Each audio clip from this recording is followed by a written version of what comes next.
Hey everybody, welcome back to another episode of On Attachment. In today's episode, I am going to be talking all about some key similarities and differences between the anxious attachment style and the fearful avoidant or disorganized attachment style.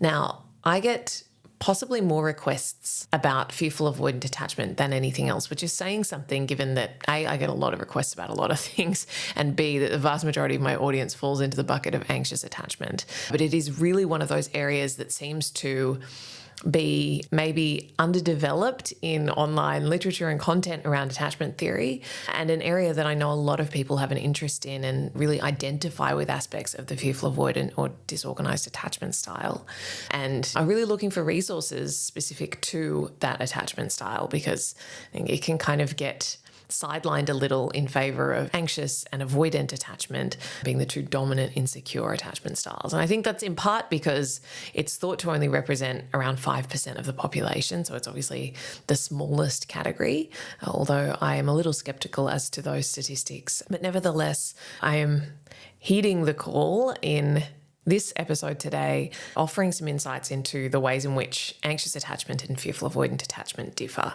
I did do an episode ages ago, probably 2 years ago, about dismissive avoidant and fearful avoidant attachment and the ways in which those two differ. So if you're interested in kind of that side of the street, you can search for fearful avoidant attachment in the podcast and you should be able to find that old episode as well. Okay, so that's what we're going to be talking about today. Before I dive into that, an announcement. Today is the day Healing Anxious Attachment is open for registration for the 8th round of the program. If you were already on the wait list, be sure to check your emails for the link. And if you didn't make it onto the wait list, but you are keen to get in on the early bird pricing, you can still join that list by submitting your email on my website. That should be all relatively easy to find. But yeah, I would love to see you inside the program. It really is, in my mind, very worthwhile. Of course, I'm biased. I recognize that. But the 2,000 plus students who've been through the program in the past 2 years can also attest to its value. And so if you're someone who struggles with anxious attachment and you are ready to really commit to making a change and gifting that to yourself, I'd highly recommend that you check it out and join us now that registration is open. Okay, so let's dive into this conversation around key similarities and differences between anxious attachment and fearful avoidant attachment. Now, I do want to say at the outset that this is far from being an exhaustive list. You know, I sat down and brainstormed 5 and stopped there because it was getting long and unwieldy, and I think it'll be a long episode anyway, but I could have easily kept going because obviously this stuff is multifaceted. And, you know, I also want to say at the outset, be wary of labels and generalizations. Now, that might sound a little bit, I don't know, hypocritical given that I am speaking about a body of work that has labels and categorizations as a key part of its framework, but I suppose more so a reminder that you don't need to fit into a box. So you might listen to this and go, oh, I see that aspect of myself here, but I'm more aligned with that attachment style over there. I have so many people saying to me, like, is it possible for me to be this? And really, anything's possible, right? You know what your experience is, so don't feel like you need to decipher yourself and make yourself make sense in the context of any given framework. Rather, we're just looking to understand, and I've said this before, you might have heard me frame it in this way, how have I learned to keep myself safe in relationships? What are the strategies that I have learned to respond to the relational environment that I find myself in? Okay, that's really all we're talking about with attachment styles.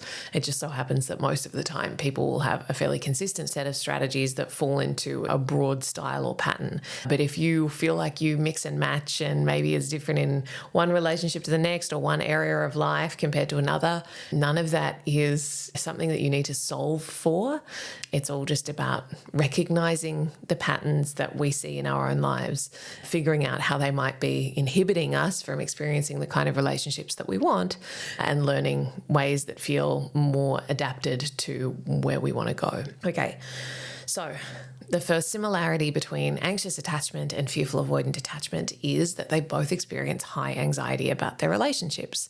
So that might seem fairly obvious, but really that is core to anxious attachment, obviously, that there's a lot of preoccupation with the relationship and a lot of kind of stress and anxiety around the relationship. And so too is that the case for fearful avoidance. So while it might not look exactly the same way, and there may be some more internalized anxiety among fearful avoidant attachment, both attachment styles will experience a lot of anxiety around relationships in a general sense that relationships are not safe.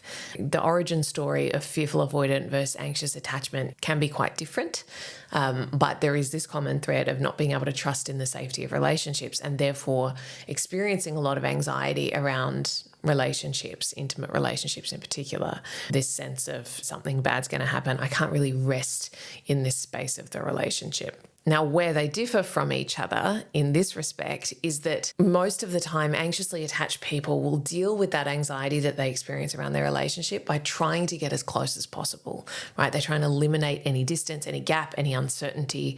They try and pull their partner close and keep them there. It's very much a control strategy in terms of how can I soothe this anxiety that I feel. And for the anxiously attached person, control comes with proximity and closeness. For the fearful avoidant attached person, what you might see is more of a either hot and cold strategy. So maybe I deal with my anxiety by pulling you close sometimes and pushing you away other times, or it might be a more consistent distancing strategy. So they might lean more towards that avoidant end of the spectrum in, I experience so much anxiety, but the way that I deal with that anxiety is through pushing away, through isolation, through avoidance, right?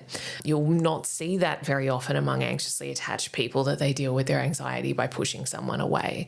And to the extent that they do push someone away, it's usually a test to see if that person will pull them back. I say to you, I can't do this anymore, only so that you beg me to stay. And that's really what I'm hoping for. Whereas the fearful avoidant, if they're pushing someone away and saying, I can't do this anymore, they might really mean it in that moment, because that is their self-protective strategies to push the other person away. Okay, the second similarity between fearful avoidant and anxious attachment is that both attachment styles will share some core wounds, and in particular, fears around abandonment and rejection. So this is very much at the heart of anxious attachment. You will have heard me speak about that before, this fear of abandonment, that the person we love is maybe going to leave us literally, as in leave the relationship, or just not be there for us when we need them. So we're going to feel kind of emotionally abandoned or dropped.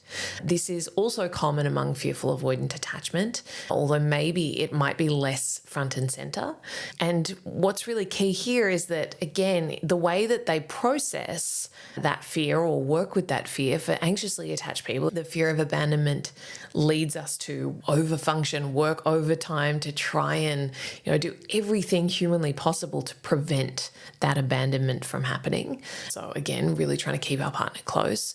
Whereas the fearful avoidant attached person might have such a profound fear of being left, being not good enough, being rejected, that they're much more inclined to adopt a I'm going to leave you before you can leave me kind of strategy. So they might end the relationship because they're so convinced that if my partner sees who I really am, then they're going to leave me anyway. So I might as well do that first and maintain this sense of control over the situation and avoid the pain of rejection, the pain of loss. And so they're more likely to process that fear through distancing, through, I'll beat you to it kind of thing. That's very unlikely to happen among anxiously attached people who, as we've talked about, very rarely initiate the end of a relationship. And oftentimes, if an anxiously attached person does leave a relationship, it might be to go to another relationship. So they don't often step into the void just because they're unhappy in the relationship. Okay. The next similarity between anxious attachment and fearful avoidant attachment is both really struggle to voice needs, to set boundaries, to advocate for themselves in a healthy, secure way in relationships. So again, we've talked about this a lot in the context of anxious attachment on the show, that I'm just going to try and be easygoing, people-pleasing, approval-seeking, trying to fit in, trying to be liked. All of that is well established in the context of anxious attachment, and you may see that as well in fearful avoidant attachment to a point. And I think that this is really the key distinction, is that whereas anxiously attached people will just do that indefinitely, overgive to the point of burnout, and they just keep going and going and going. While they might quietly be resentful and quietly harbor these stories of it's so unfair, woe is me, victimhood around my needs aren't being met and people violate my boundaries, the fearful avoidant person is much more likely to snap.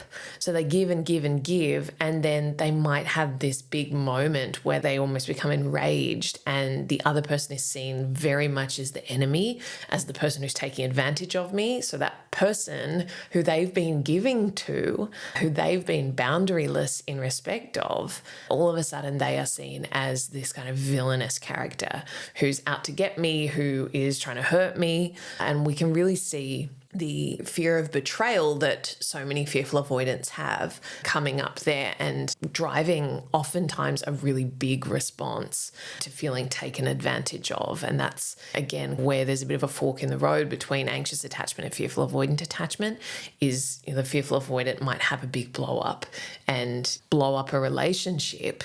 And that can be not just romantic relationships, but friendships or work. Might have a big falling out with someone because this story of this person doesn't respect me, they're taking advantage of me, all of those things can feel so big and so true and so threatening to the fearful avoidant, and that tends to trump whatever value the relationship had. That self-protection drive tends to trump that. So we can see there that for the anxiously attached person, no matter how resentful they get, there tends to be this override of the relationship is still my priority. Even if I'm really unhappy in the relationship, even if I do feel like I'm being taken advantage of, I might stay in it and try to persuade and convince and beg and plead with my partner to show up for me, to meet my needs, all of those things. But it's likely to be in more of a kind of fawning way rather than a big fight response, which is what we'll typically see with fearful avoidant attachment. Okay, that leads nicely into number 4, which is both struggle with emotional regulation and can experience really big, extreme emotions. So we know that for anxiously attached people, emotional regulation can be very hard. And there's this sense of, I derive my sense of safety from the relationship feeling okay, from my partner being happy with me, and provided that everything's okay there, I can feel relatively calm. But as soon as I perceive a threat related to my partnership, I start to feel very dysregulated, very out of control, and feel this overwhelming sense that I need to do something in order to fix the situation, right? It's like, oh no, I'm on the Titanic and hurtling towards an iceberg, and I need to do something urgently, otherwise everything is going to come crashing down and the panic can ensue there. For the fearful avoidant, it's probably not quite as directly related to a threat to the relationship. It's more likely to be, I'm perceiving a threat to myself. And oftentimes the relationship will be that threat, or your partner will feel like this person's out to get me, they're going to hurt me, they don't respect me. There's just some sort of danger that I can't put my finger on, and I need to do something. And that can feel very visceral and, again, very urgent, and can drive really extreme emotions. You'll often find for fearful avoidant attachment that anger very quickly becomes almost rage, and it's like this very, very big emotional response, and can feel like a lot of emotional volatility. And certainly inwardly, that is what a lot of fearful avoidants will describe, that the internal sense of chaos and feeling out of control is really pronounced. So while they share that emotionality, again, and this is a common theme that you'll see in the way that they differ, is that anxiously attached people do tend to have this sense of like big emotions, but I'm using my big emotions to try and get through to you. I'm using my big emotions to try to convey to you how much pain I'm in the hope that, you'll change your behavior and you'll see me and everything will be fine again. Whereas for someone with fearful avoidant attachment, the big emotions can just be kind of unbridled expression of fear, rage, overwhelm, whatever it might be, but it's typically not in this sense of I need to express my feelings, but ultimately in a way where I'm still trying to bring you closer. Again, it really might just be like a blowout of emotion and a really strong feeling of this person is my enemy. It's not so calculated almost in the way that it can be with anxious attachment of I'm trying to get through to you. I'm still, even though I'm so angry at you or so upset or inconsolable, I'm still really like yearning for you to wrap me up and tell me everything's going to be okay and that you love me and you understand. It's not like trying to get validation from them. It is really just pure anger, and it's much more driven from this place of feeling personally threatened by the other. That makes sense when we consider the context, the kind of origin story of fearful avoidant attachment, which is typically the people closest to me were also threatening in some way. So there is this real internal struggle around trusting in the person that we love most. Okay, and the fifth and final similarity and difference is that both anxiously attached people and fearful avoidance will typically struggle with low self-worth and shame. So a sense of there being something wrong with me. But fearful avoidance in particular will usually have some sort of story, whether it's front of mind or not, that they're broken, that they're bad, that they're defective, there's something wrong with them. And that can obviously drive a lot of behaviors in relationship. We've talked about that a lot on the podcast before. So that's a common thread that anxiously attached people and fearful avoidance will share. As a little side note, this is also perhaps what drives both attachment styles to typically be seekers, I would say, of like trying to understand themselves. That feeling of brokenness, there's something wrong with me, why is everything so hard for me, can often drive us to look for answers. And so anxiously attached people and fearful avoidance will often be very geared towards personal development and that kind of stuff because they do have this hunger to understand themselves. Now, where they differ in terms of this low self-worth and shame is, I think anxiously attached people, again, common theme here, try to make that feeling go away by trying to get someone to love them and choose them. So if I can get my partner to really love me, I can be the best partner in the world and, my partner will think that I'm amazing and we'll live happily ever after, then I won't have to feel unworthy and unlovable. I won't have to come into contact with that shame because I will have resolved it via getting someone to want me, right? That tends to be the anxious attachment story, whether it's conscious or not. There's this sense of the way to resolve that wound within me that I am not good enough is to make someone think that I'm good enough. And if I get that validation from them, then maybe I don't have to feel that way anymore. Whereas for the fearful avoidant, I think it's more likely that you'll see someone who struggles with shame and low self-worth pushing away anything and anyone that might bring them into contact with that shame. So because the shame is so powerful and so overwhelming, and they're perhaps a little less inclined to attach to people and outsource all of their self-worth to what one other person thinks of them, they tend to be a little bit more protective of their self-image. That's the avoidance streak coming in. You might find a fearful avoidant saying things like, I don't want to hurt you. You deserve better than me, or I'm better off alone because all I do is hurt people. I'm so broken. I'm so messed up. It's just best that I don't try in the first place. Whereas anxiously attached people are pretty much always going to try and keep trying and keep trying and keep trying because they do just have such a strong blueprint that like love is the answer. Relationships are the answer. And no matter how broken they feel with respect to relationships, there is just this very, very strong imperative within them to seek out relationships and to feel comforted by intimate partnerships. Whereas I think the fearful avoidant is more likely, of course this isn't going to be true in every single case, but more likely to defend against those feelings of low self-worth and shame by blocking intimacy, blocking closeness, whether that's through kind of staying away from relationships, more serious ones, or sabotaging them as they get more serious, more intimate. All of those things, there can just be more of a reluctance to go down a path that would require them to come into contact with that shame and that low self-worth. So they may have stronger defenses against that rather than deploying the anxious strategy of just getting someone so close and trying to resolve it through relationship in a sense of getting someone else to convince me of my worth. Okay, So those were 5 similarities and differences between fearful avoidant and anxious attachment. As I said, I feel like I could keep going easily with another 5. Maybe I'll have to do a part 2 of this one. Let me know if this has been helpful, and I will certainly consider doing a follow-up or elaborating on these topics, because I know, as I said, that there is a lot of interest in it and a lot of appetite for more content on fearful avoidant attachment. So do be sure to let me know if this was helpful. You can send me a message on Instagram. You can, if you're listening on Spotify, you can leave little comments underneath individual episodes. And I should say, if you are someone who identifies maybe partly with anxious attachment, partly with fearful avoidant attachment, I always get questions when I'm launching Healing Anxious Attachment, my program. Can you take that program if you're more fearful avoidant? I get that question so much that it's actually in the FAQs on the registration page. In short, I've had a lot of people take Healing Anxious Attachment who either at the outset or partway through realize that they identify more with fearful avoidant. My honest answer is it's a course for anxiously attached people, and all of the examples are geared towards anxious attachment.